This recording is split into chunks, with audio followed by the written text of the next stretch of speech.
V nedeľu ste si na skúške s kapelou nahrali na pár mikrofónov bubny. Bubeník sa už chváli v kapelnom čete, ako to brutálne dal, za hodinu vybavené, ale vy otvárate v pondelok ráno projekt a je to radosť iná? Čistý smútok? Presne takýto čistý smútok budeme dneska zachraňovať v postprodukcii. Ukážeme si, ako bubny zeditovať, kopáčik doľava, doprava, tak ďalej. Poďte sa pozrieť.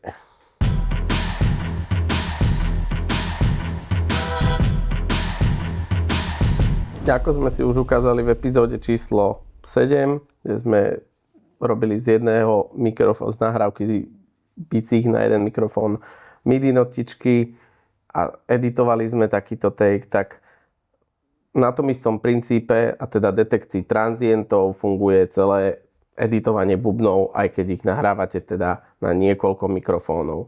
Výhodou, ako som už aj v tej predošlej epizóde spomínal, výhodou toho, že nahrávate sadu na viac mikrofónov a teda tá základná väčšinou sada na bicie pozostáva z mikrofónu na rytmičák, mikrofónu do kopáku.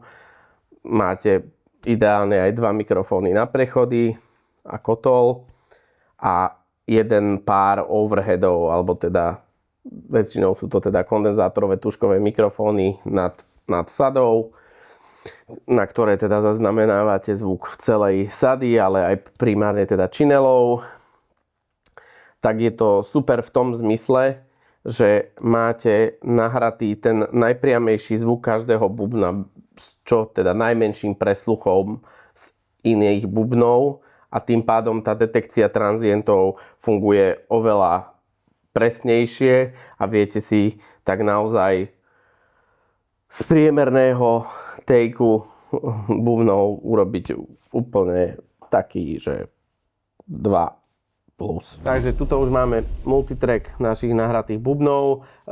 Ja som tu konkrétne mal nahratých aj viac prechodov, nie len overheady, ale aj nejakú hightku, ďalší jeden pred kopákom, mikrofón, stereo room, aj chodbu a tak ďalej. Je jedno, koľko máte tých vrstiev nahratých. Ja v princípe teraz vám púšťam teda len zvuk tých close mikrofónov prištipcovaných, alebo teda blízko na jednotlivých bubnoch a k tomu overheady, aby sme sa teda priblížili nejakej vašej bežnej situácii. A princípom editácie takéhoto multi-track takeu bubnov je v prvom rade dať si všetky tieto stopy do skupiny. Takže si vytvoríme skupinu Drum Edit na manuál, pretože toto je demonstrácia, ako si to urobiť vlastne ručne, nie úplne automatizovane, ale veľmi podobným princípom. A teda všetky stopy bubnov máme v jednej skupine a teda funkciou, tu v Pro Toolse sa to volá Tap to Transient a vlastne skočí mi to na prvý transient, ktorý zaznamená. Prvý najskorší zvuk teda z celej sady mikrofónov, čo ste ovešali vaše bubníky, tak keď je úder snéru, samozrejme je najskôr zaznamenaný v tom najbližšom mikrofóne a túto informáciu vlastne táto funkcia Tap to Transient zachytáva, hej, že hneď zachytí ten priamy transient snéru, ja to vidím, tu stlačím tab, môžeme to vidieť, že naozaj, že úplne na začiatku, čo väčšinou, keď to strašne rozumujete, tú waveformu, tak vidíte, že transient vlastne začína tam, kde sa láme tá čiara o nejakých 45 stupňov, pri tom najväčšom zoome to vidíte a to je začiatok transientu a tam nám reálne teda začína prvý úder snéru. Vtedy stlačíme strich a už máme bod a už máme vlastne prvý úder snéru oddelený vo všetkých stopách a ideme na ďalší. Ďalší úder, Tap to Transient, zase vidíme, že to chytilo pekne táto funkcia. Ak druhé dávka nemajú presne túto funkciu, viete si to predsa takto aj manuálne nájsť ten bod a tam vlastne strihnúť. Dôležité je to, aby sa to v tom istom čase strihlo vo všetkých stopách. Takže ideme vlastne prvý snare, druhý snare, výborne, tretí snare. Takto postupne dávame Tap to Transient, tuto už nám prichádza úder kiku. On zachytí prvý mikrofón, ktorý teda, keď sme mali 2 mikrofóny konkrétne v kopáku, tak on samozrejme zachytáva podľa toho, ktorý je skorší, ktorý je prvý, zachytí ten úder. A takto si rozstriháme podľa transientov jednoducho manuálne, stále ideme tabom, alebo si zoomujeme a striháme na transiente, ak takáto funkcia nie je vo vašom dávku, a striháme postupne. Vždy vieme, že niekedy to zachytí nejaký transient maličký z channelu, ale ideme na tie hlavné doby, teda kicky, snary a tomy. Podľa tých close micov, tých bubnov si to audio rozdelíme. Máme zapnutý vlastne 8-kový grid, aby sme videli teda, že sú to nejaké 8-kové doby a ako sú voči tomu gridu posunuté. Ideme tap to transient, tap to transient.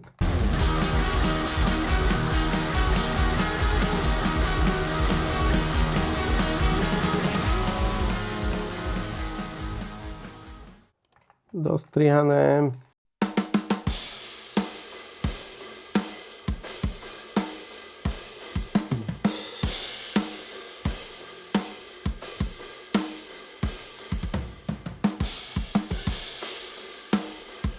Čiže vôbec nie zlý take na začiatok editovania. Kamarát Martinko je veľmi šikovný. Treba si uvedomiť, väčšina deciek dneska už vyrástlo na rovnej hudbe, zrovnanej na grid.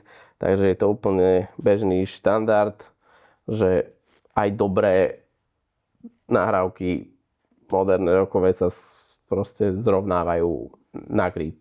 Pretože keď chcete, aby to bolo konkurencie schopné EDM-ku a hip-hopu, tak to všetko musí spolu fáchať a mať ten istý impact ako elektronická hudba.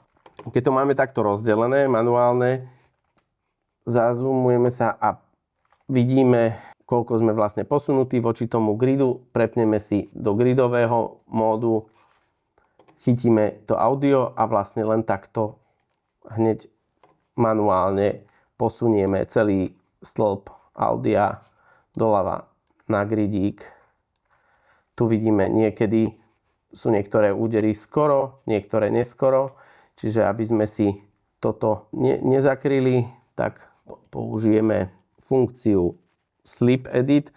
V každom dávku je toto možné, len konkrétne v Pro Toolse na to skrátka Ctrl a mínus, kedy audio vlastne v rámci toho oddeleného stĺpika predsa len posúvate po inkrementoch, ak si nastavíte. Ja tu mám nastavený bežne nejaké 3 až 5 milisekúnd pri editovaní bubnov a teda takto si to držím Ctrl a mínuskom posúvam, až vidím, že som sa dostal tým transientom pekne na môj grid.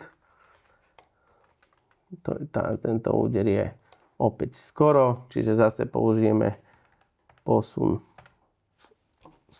formou Sleep Editu, aby sme si neprekryli, samozrejme, lebo aj tento úder je skôr, a keď ho posuniem doprava v móde grid, tak si prekryjem tento transient a zase si to musím znovu robiť, ale práve na to využijem ten Sleep Mode, kedy si kliknem na ten celý stĺp audia označený v aktivovanej skupine a Ctrl minus ho takto posuniem a tým pádom mi to s nasledujúcim blokom nič nespravilo. Ten je takisto pred, čiže ho posúvame doprava, kopáčik na grid a tak ďalej a tak ďalej. Takto sa pekne prestriháme až do konca. Prípadne si môžeme tú časť oddeliť, posunúť to celé, niekoľko stĺpikov audia, čo sme si pooddelovali, posunúť celé doprava a ten najľahší si dať na grid a postupne sa teda povenovať ďalším. A keď už máme audio manuálne naposúvané na grid, tak využijeme vlastne funkciu, ktorá vyplní vzniknuté medzery. Pri posúvaní týchto tranzientov na grid vám vzniknú takéto medzery v audiu, ktoré vlastne môžete samozrejme manuálne vyrolovávať, keď nie je iná možnosť a neviete, akú dávku máte na túto funkciu, ale tu náš Beat Detective dokáže doplniť tieto medzery vlastne vyrolovaním audia. Označím všetky, teda ten region, všetky klipy, ktoré som naposúval a teraz to uvidíme tuto, ako sa zacielia medzierky. Vlastne vyťahne z pravého audia vždy doľava ten chýbajúci kúsok, keď už máme takto to audio vlastne odmedzerované alebo neprerušené, aby sme tam samozrejme nemali pukance, tak ja tu mám skratku Command F a už aj vytvorený preset na crossfady, aby nám to nepukalo. Pri bubnoch ja používam bežne teda 3 až 5 milisekundové crossfady, teda aby boli čo najkratšie to audio, aby ste tam nepočuli nejaký ten preliv jedného takeu do druhého a aby tie artefakty, ktoré editovaním aj tak vznikajú, boli v čase vlastne čo najkratšie, aby ste si to nevšimli. Čiže crossfady 3-5 milisekúnd a teda všade na mieste, kde bolo audio splitnuté, vidíme, že sa takto vytvorili crossfady a my si to môžeme teraz zeditované pustiť na porovnanie. Nezrovnaný take.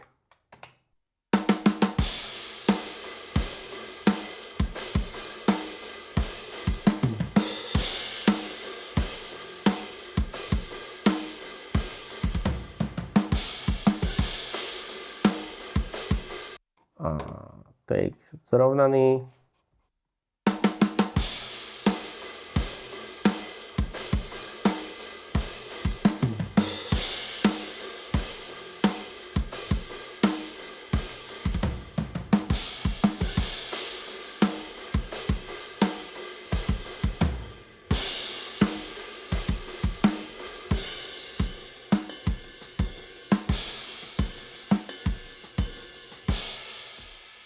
Takže vidíme, že, alebo respektíve počujeme, že tam rozdiel jednoznačne je.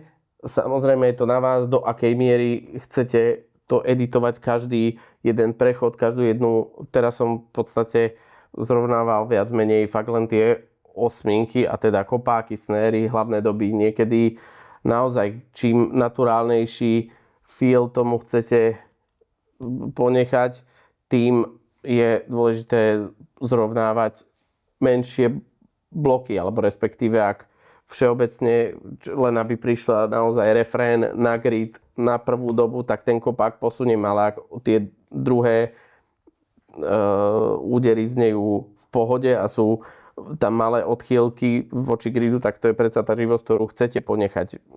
Na demonstráciu tejto metódy som to rozsekal naozaj po tranzientoch, po každý kick, každý snare za radom a spravil som to takto veľmi prísne a nie že roboticky, ale v podstate bez akejkoľvek snahy ponechať čo najväčší originálny take.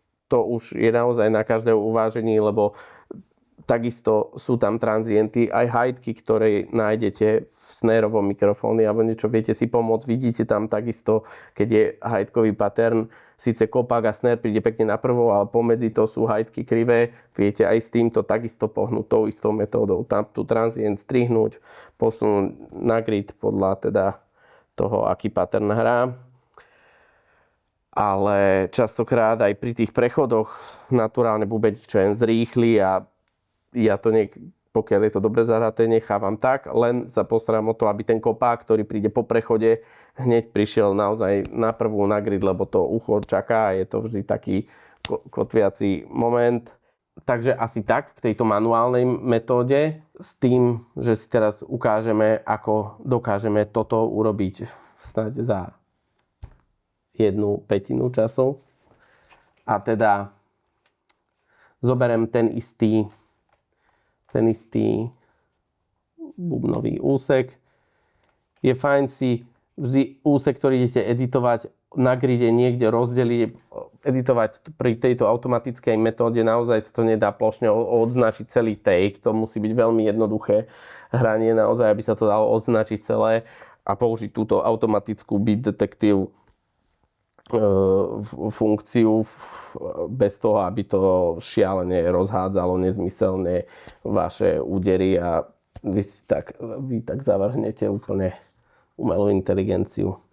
Takže ja si vždy zoberiem nejaký blok, kedy viem, že sa dokážem to poňať vlastne takýto blok aj v hlávke. Ten si oddelím a pri automatickej metóde, teda Pro Toolse je to Beat Detective, si najprv vytvorím podskupinu mikrofónov, ktoré sú vlastne tie priame najbližšie k tým úderom. Čiže keď mám kick, snare a 2 tomy, tak si poznačujem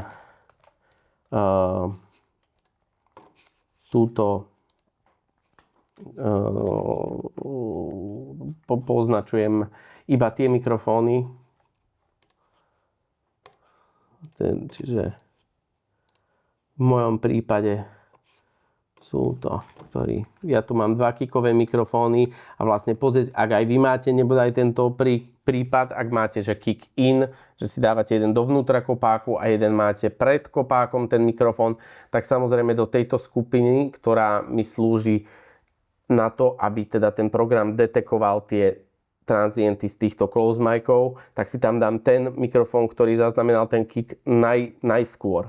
Čiže kick in, nie kick out, ak ste dávali ešte ďalší mikrofón. Čiže ja tu, keď si to rozumujem, vidím, že sú v princípe veľmi blízko, to je fakt rozdiel úplne, že v samploch, čo je 7 samplov, to je naozaj nič. Ale pri kick in a kick out to je rozdiel aj milisekunda, takže označím si tú stopu kicku, ktorá je skôr v čase, a teda u mňa je to beta 52, snare top, určite ak ste si nebodaj nahrávali snare aj vrch, aj spodok, čo je samozrejme bežné, ja to v tejto nahrávke tak nemám, ale vždy vybrať do tejto skupiny mikrofóny alebo stopy, ktoré zaznamenávajú ten zvuk najskôr. Čiže snare, kick, tento snare 1, snare 2, ktorý síce tuto zaznie iba raz, ani to nie v tejto pasáži, myslím. Takže snare 1, tom 1, 2, 3. Vytvoríme si skupinu drums, beat, detect. A vlastne teraz zapínam skupinu beat detect, mám to označené a idem do módu clip separation. Tu si nastavujem vlastne akú veľkú selekciu to prejde. Štandardne sa mi to osvedčilo, že táto senzitivita okolo 36%, 35%, väčšinou skončím niekde medzi 35-40, si nastavím. Máme nastavený 8-kový grid, to mám aj tu, na ten sa pozerám a teda nejdem každú jednu 16, každý jeden mini úder hajtky pomedzi strihať, ale ideme naozaj len po 8-kových notách, dám to capture selection, zanalizujeme to a teraz vidíme, ako nám to automaticky vlastne tento program pozachytával tie transienty. Ideme si to odzoomovať. Samozrejme sa stane, že sa aj Beat Detective pomýli a umiestni ten transient, túto notičku či značku ďaleko od transientu, vtedy to viete takto manuálne odobrať a pridať tým istým toolom. Dobre, čiže dajme tomu tak, keď to chcem posunúť, výborne. Takže máme to pooznačované, treba si to skontrolovať, či to naozaj nepozachytávalo zbytočné hlúposti. Ak je to príliš veľa vecí pozachytávaných, tak viete hýbať týmto sliderom s tou senzitivitou, aby vám niektoré pomizli. Ale takto to máme. Teraz, ak je tá detekcia teda správna, tak si zapneme našu skupinu, kde sú už všetky stupy bubnov. Označíme ten istý vlastne region a teda podľa tých našich close micov nám to postrihá celý multitrack bicí. Čiže v tejto chvíli ja dávam separate. Máme to oddelené.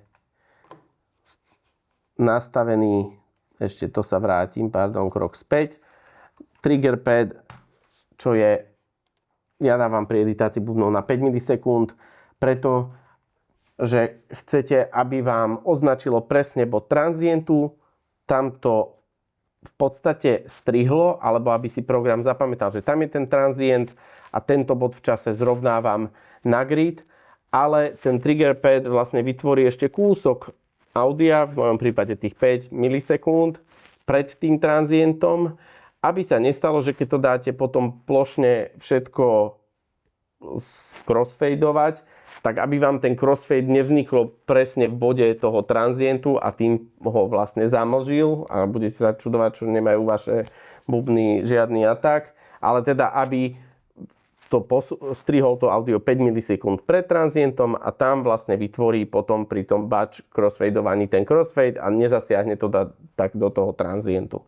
Čiže trigger pad 5 milisekúnd, dávam separate, tým pádom máme už naše audio rozstrihané a môžeme ísť na clip conform alebo vlastne kvantizáciu. Máme tam nastavený v tomto prípade takisto 8-čkový grid a tu môžeme si vybrať takýto parameter, nastaviť sila a vlastne možnosť, že či to chceme, aby to zrovnávalo 100% na grid, alebo to máme nejak variovať, teda, že do tých 10% off grid je OK a tým pádom sa to snaží priblížiť nejakému viac ľudskému hraniu. Ja v tomto prípade volím možnosť zrovnať to na grid a radšej skôr sa snažím nechať tú pôvodnú dynamiku toho hrania. Je to ľudské hranie, ale timing. Teda v tomto prípade ja dávam na grid, conform. Tu už vidíme, že nám to zase ako v predošlom prípade poposúvalo všetky tie detekované transienty na ten grid. Prejdeme na funkciu Edit Smoothing, kde je to Fill the Gaps a teda vyplní všetky medzery vzniknuté v audiu a dáme to opäť crossfadenúť, tak ako som to mal nastavené aj predtým a môžeme si vypočuť výsledok takéhoto automatického editovania.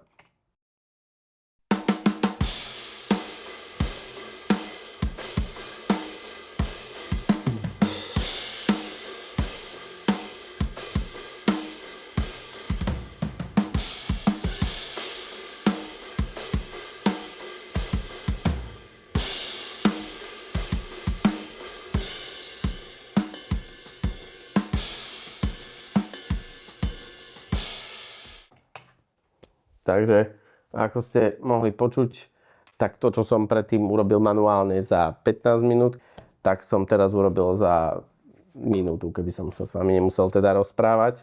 A znie to dobre, znie to rovnako ako to manuálne zeditované, čo je super, ale samozrejme tomu praje ten východzí stav toho, že niekto to normálne nahral a teda riešime maličké nuancy a čím je to aj lepšie nahraté, aj tie close micy, že nie je do nich veľa presluchov, ja neviem, činelov, že sú tak natočené, aby naozaj brali len ten úder, tie ataky tých jednotlivých bubnov, tak ten program naozaj veľmi presne vie detekovať tie tranzienty a na základe toho to takto rozstrihať, zrovnať na grid a spraviť z toho fakt profi zrovnané, moderné rockové bubny. Ak aj nemáte sadu mikrofónov komplet na bubny, viete použiť aj len 2 mikrofóny na overheady, aby ste teda zaznamenali nejaký ten obraz bubnov a činely a použiť triggere na bubny, tieto štipce, ktoré vám dajú len základný impuls. Nahráte si len impulzy tých jednotlivých bubnov a teda takto si to tiež budete vedieť zeditovať, lebo máte impulzy tých bubnov, zeditujete si parádny take a jednotlivé tranzienty, ktoré sú z triggerov, nemajú žiadny zvuk, je to len taký prd. Tie môžete použiť v drum sampleri a teda presamplovať tieto, spraviť z týchto prdov reálne zvuky nejakých bubnov, close micov a ktoré si viete v sampleri doladiť, dajme tomu k tomu zvuku overheadov, aby vám to ladilo. Či bubny zrovnávať alebo nezrovnávať, rozhodne nie je otázka na nás. Každý máte svoj úsudok a svoj preferovaný žáner a štýl nahrávok a tak ďalej. Ale keď už zrovnávať, tak sme vám chceli ukázať, ako to urobiť správne, aby ste sa dostali čo najlepšiemu výsledku z toho, čo máte. A ak je niečo nejasné, kľudne píšte do komentárov. Samozrejme, editovanie bubnov má takisto veľa podkapitol a nie je to len tak. V každom žánri je to dosť špecifické, ale systém, alebo teda princíp ostáva. Tak sme zvedaví na vaše výsledky a dovidenia do ďalšej epizódy.